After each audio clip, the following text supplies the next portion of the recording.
जिस तरह से जो रिजल्ट आए हैं उससे बहुत साफ हो गया है कि जो भाजपा है एनडीए का गठबंधन वो काफ़ी आगे है और उन सब से संयुक्त रूप में 3 गुना आगे है। ये अफसोस की बात है कि शरद पवार का कोई भी कैंडिडेट नहीं जीता, जबकि सुप्रिया सूले ने बहुत प्रचार किया, शरद पवार ने किया।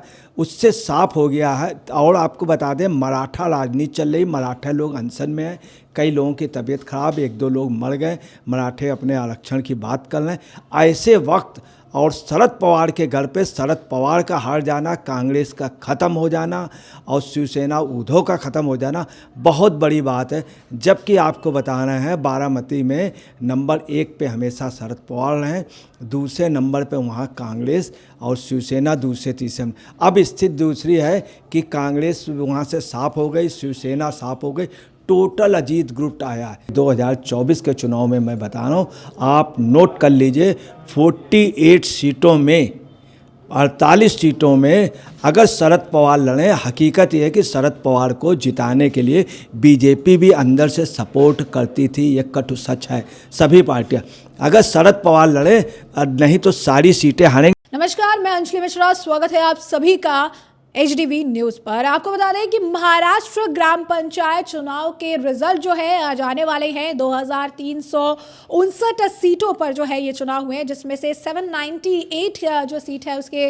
रिजल्ट सामने आ चुके हैं, जिसमें ज़्यादातर सीटें जो है एनडीए गठबंधन के हिस्से आई है। अब ऐसे में इस गठबंधन का हिस्सा आपको बता दें कि शिवसेना जो है, शिंदे गुट वाले भी हैं, साथ ही अजीत पवार भी एनसीपी छोड़कर उन्होंने जो है अब बीजेपी के साथ वो चले आए थे। और ऐसे में किसी का ये बयान था महाविकास आघाड़ी सरकार की तरफ से कि एक अकेला फडणवीस आखिर क्या कर लेगा, लेकिन यहाँ पर जो आंकड़े हैं वो काफ़ी कुछ कहानी कहते नजर आ रहे हैं, क्योंकि 484 आउट ऑफ 798 सीटों पर देखेंगे तो एनडीए का कब्जा है। और कई जगह जो है, बारामती के साथ अगर आपको बताएं तो अजीत पवार शिंदे गुट का जो एक आप कह सकते हैं कि जो ये मिश्रण है ये काम करता हुआ नजर आ रहा है। और एनडीए ने ऐतिहासिक बढ़त जो है बनाई है। कुछ ही घंटों में इस पूरे जो है सीट पर जो है रिजल्ट सामने आ जाएंगे, लेकिन इस दौरान कई सारे ऐतिहासिक अगर आप कहेंगे कि रिजल्ट और दांव देखने के लिए मिले हैं, जिसके बारे में चर्चा करेंगे हम हमारे वरिष्ठ पत्रकार अजय पत्रकार जी से। सर, आपका स्वागत है हमारे चैनल में। जिस तरीके से महाराष्ट्र के जो है ग्राम पंचायत चुनाव में एनडीए ने बढ़त बनाई है, शिंदे गुट और अजीत पवार का दम जो है देखने के लिए मिल रहा है, क्या कहेंगे आप? थोड़ा सीटों पर जो है जो आंकड़े निकल कर आए हैं, थोड़ा उस पर प्रकाश डालिए। देखिए, जिस तरह से जो रिजल्ट आए हैं उससे बहुत साफ हो गया है कि जो भाजपा है एनडीए का गठबंधन वो काफ़ी आगे है और उन सब से संयुक्त रूप में 3 गुना आगे है। 3 गुना आगे। अभी तक जो पोजीशन है वो 2359 टोटल सीट्स में 798 सीटें डिक्लेयर हो गई हैं, जिसमें आपको बताएं लगभग 500 के लगभग 484 से अबव एनडीए को मिल चुकी हैं। इसके अलावा एनडीए को मिल चुकी हैं और जो दूसरा महाअघाड़ी गठबंधन है उसको 170 सीटें टोटल मिली हैं। एनडीए में बीजेपी को जो है 227 मिली हैं और जो शिंदे की शिवसेना है उसको 117 सीटें मिली हैं। अजीत पवार जो हैं वहाँ पे सेकंड नंबर पे रहे हैं, उनकी एनसीपी जिसको 140 सीटें मिली हैं। और वहीं पे जो महाविकास गठबंधन है उसकी बहुत बुरी हार हुई है। वहीं पे कांग्रेस को उसमें 71 मिले हैं और जो शिवसेना उद्धव की है वो सबसे आखिरी में गई है, 46 उसके मिले हैं और एनसीपी के जो शरद पवार का उनको 53 मिले। सबसे बड़ी बात है, ये लोग कोई भी सैकड़ा का आंकड़ा नहीं पार कर पाए, जबकि आपको बताना है बीजेपी डबल सेंचुरी के बाद लगभग 250 के करीब पहुंच रही है और शिवसेना 100 से ज़्यादा पा गई, शिंदे वाली ये, और साथ में अजीत गुट भी पा गया, मगर इसका महाविकास गठबंधन का कोई भी वो सैकड़ा पार नहीं कर पाया। सबसे बड़ी बात ये रही। दूसरी बात आपको बता दें कि जो एनडीए गठबंधन था उसमें बीजेपी और अजय उसका शिवसेना शिंदे की और अजीत पवार के, ये सब अलग अलग लड़े थे। तब ये लोग बहुमत से तीनों लोग यही जीत करके आ रहे हैं। सर, एक जो बड़ा उलटफेर देखने के लिए मिल रहा है वो बारामती में देखने के लिए मिल रहा है, क्योंकि बारामती जो है वो शरद पवार का गढ़ माना जाता है। 18 गांव है उसमें, लेकिन 18 के 18 गांव में जीत जो है, बोलबाला जो है वो अजीत पवार का देखने के लिए मिला है। अजीत पवार गुट का वहाँ कब्जा देखने के लिए मिला है। तो क्या कहेंगे आप, जो एनसीपी का दम ये भर रहे थे, ये एनसीपी की पूरी पावर और अब कहिए कि जन समर्थन जो है वो तो अजीत पवार के साथ नजर आ रहा है। देखिए, बारामती के बारे में बतला दें। बारामती महाराष्ट्र में शरद पवार का गढ़ है, जहाँ पे कहा जाता है कि पत्ता भी हिलता है तो शरद पवार के उससे। दिल्ली की राजनीति आकर के कहीं पे भी अगर शर्मा जाती थी तो बारामती में।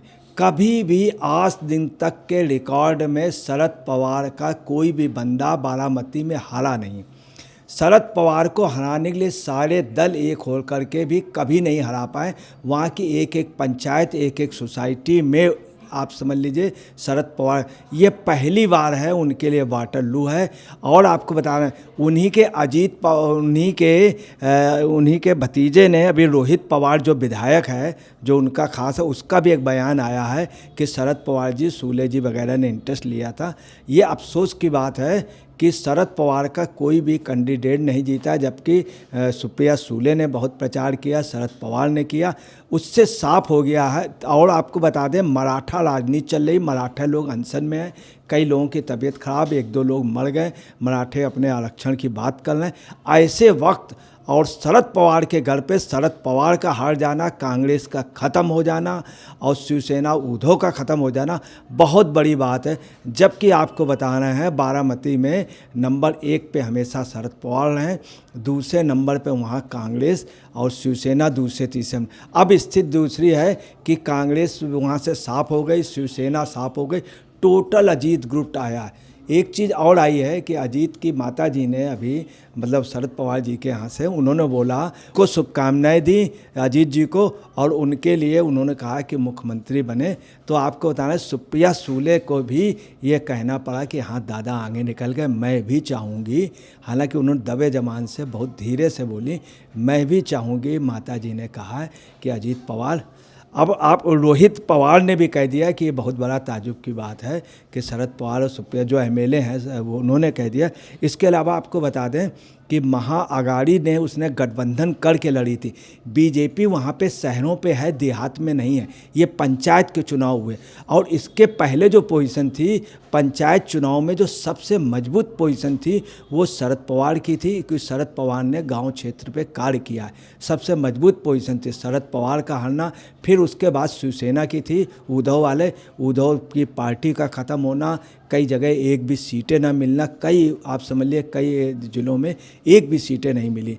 और आपको बताना है, कांग्रेस का पतन होना है बहुत बड़ी ताज्जुब की बात। ये लोग सैकड़ा नहीं पार कर पा रहे हैं, और बीजेपी जो गठबंधन है, एनडीए गठबंधन, उसमें सभी लोगों ने सैकड़ा पार कर लिया। एक बड़ा सवाल और आखिरी सवाल ये है कि इस चुनाव में काफ़ी सारे दिग्गज नेताओं की, अगर आप कहेंगे कि इमेज जो है वो दांव पर लगी हुई थी, क्योंकि जब ये पूरा डिवीजन हुआ, शिंदे गुट में जो है उद्धव गुट के लोग आ गए, शरद पवार का जो गुट है एनसीपी, वो 2 भाग में बट गया, तो ये कहा जा रहा था कि जनता जवाब देगी। सुप्रिया सूले का ही बयान था कि एक अकेला फडणवीस क्या कर लेगा, और उन्होंने कहा था कि जनता इन्हें दिखा देगी कि उन्होंने गलत किया है। लेकिन अभी अगर आप देखेंगे तो जनता का जनार्दन जो है, जनता का समर्थन जो है, वो इस वक्त एनडीए के साथ है। और इसे किस तरीके से आने वाले लोकसभा चुनाव के मद्देनजर आप देख रहे हैं? देखिए, इस चुनाव में बहुत साफ है। खुद उनके परिवार के लोग कह रहे हैं, रोहित पवार ने बहुत स्पष्ट शब्दों में कहा है कि अजीत दादा ने प्रचार नहीं किया, अजीत दादा ने बारामती वगैरह तमाम जगह प्रचार नहीं किया। और जिस तरह और शरद पवार जी को पूरा विश्वास था, सुप्रिया सूले जी को, और था भी कि वहाँ पे गांव में वास्तव में शरद पवार ने काम भी किया था। एक समय गन्ना वहाँ से उत्पादन कराने में, सोसाइटी में सब जगह कब्जा था, और उनको पूरा विश्वास था कि उनके आह्वान पे सब वोट दे देंगे। मगर वहाँ से मतदाता निकला शरद पवार के कहने पर, आया शरद पवार से, उसने नमस्ते किया, शरद पवार से कहा, मगर मतदान जो किया है वो अजीत पवार को किया है। ये एक बहुत बड़ी ताज्जुब की बात। और इस तरह से जहाँ पर बीजेपी बहुत कमज़ोर थी, देहात में, वो शहरों पे मजबूत थी, पढ़े लिखे मतदाता थे, वहाँ पे बीजेपी के सबसे ज़्यादा जीत के आना, अजीत पवार का आना। तो अब एक राजनीति करवट बदल गई। 2024 के चुनाव में मैं बता रहा हूँ, आप नोट कर लीजिए, 48 सीटों में 48 सीटों में अगर शरद पवार लड़ें, हकीकत यह है कि शरद पवार को जिताने के लिए बीजेपी भी अंदर से सपोर्ट करती थी, ये कटु सच है। सभी पार्टियां अगर शरद पवार लड़े, नहीं तो सारी सीटें हारेंगे। मैं आपको एक चीज़ और क्लियर कर दूं, वहाँ धूले पे क्या हुआ, 31 ग्राम पंचायतें, 31 में 25 में बीजेपी ने कब्जा किया, 2 एनसीपी ने और 2 निर्दलीय हैं। अब आप अंदाज लगा लीजिए, पूरे धूले उसमें 31 ग्रामों में किसी में भी इनके नहीं बने और 6 उनके निर्विरोध जीते बीजेपी के कई जगह।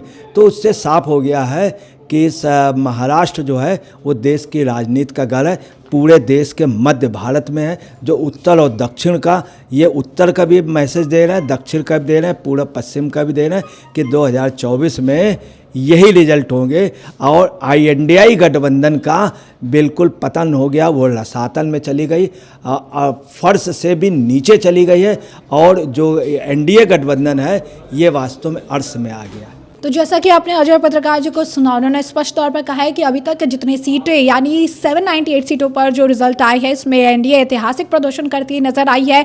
484 का आंकड़ा अब तक इन्होंने जो है छू लिया है और आगे भी कहा जा रहा है कि इसमें डबल या ट्रिपल के हिसाब से जो बढ़ोतरी है ये देखने के लिए मिलेगी, जो साफ तौर पर कह रहा है कि इस बार अजीत पवार जो है शरद पवार पर भारी पड़ते नजर आ रहे हैं और एनडीए गठबंधन MVA पर भी पूरी तरीके से भारी पड़ता नजर आ रहा है। ऐसे में क्या रहेगा पूरा रिजल्ट, इसके बारे में भी हम आपको रखेंगे अपडेटेड। फिलहाल के लिए आपने चर्चा पूरी सुनी है, इस पर आपकी भी जो राय हो कमेंट सेक्शन में कमेंट करके जरूर साझा करिएगा। धन्यवाद।